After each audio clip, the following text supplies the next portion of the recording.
I'm here at the invitation of people in North Bay who have organised today's rally to condemn the removal of the special diet for people on social assistance by the McGuinty government. Now, what impact does that have in your mind, the removal of it? Why is it such an important issue? The impact it's going to have is to make people poorer, make people unable to pay the rent, make people unable to pay their families. It's going to create ill health, and it's going to shorten lives.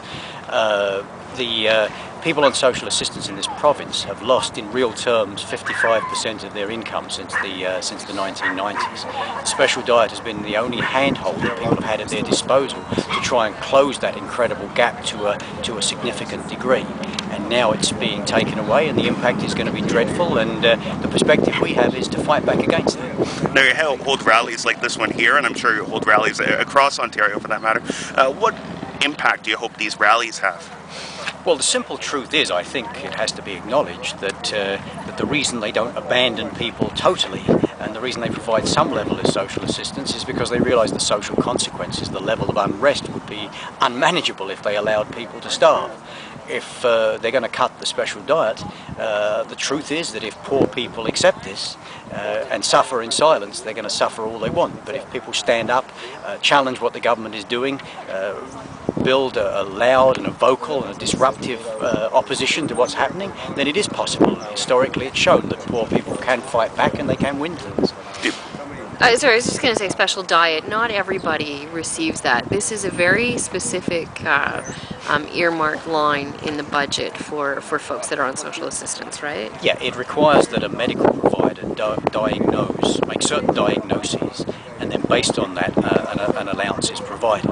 However, as the Auditor General pointed out, the access to the special diet has increased quite significantly over the last number of years. It's now something that 1 person in 5 on social assistance has been able to obtain. So it certainly hasn't in any way compensated for the loss of income that has taken place since the early 1990s, but it's the one thing that's made a significant difference. So what's the next step, aside from the rallies? How do you get the ear of the McGuinty government to overturn this? Well, I think primarily it is a question of engaging in social mobilisation. I mean, poor people are not in a position to threaten to take their investments elsewhere. They're not in a position, even for the most part, to withhold their labour. And so precisely social mobilisation is the one means that poor people have at their disposal. Having said that, of course, we will work to build up the widest possible range of allies, not the least of which is the importance of progressive medical providers speaking out on the question and other such things. But primarily our perspective is to show that poor people are not going to put up with this. Will you go to the Premier? Have you gone to the Premier? Have you done anything as far as that goes?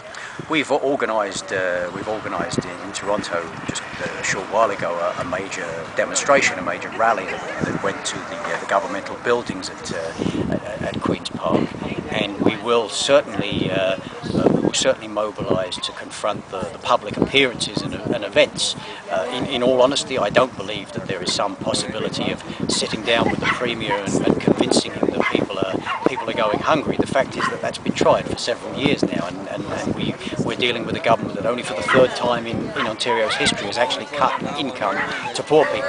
That's the result of those consultations.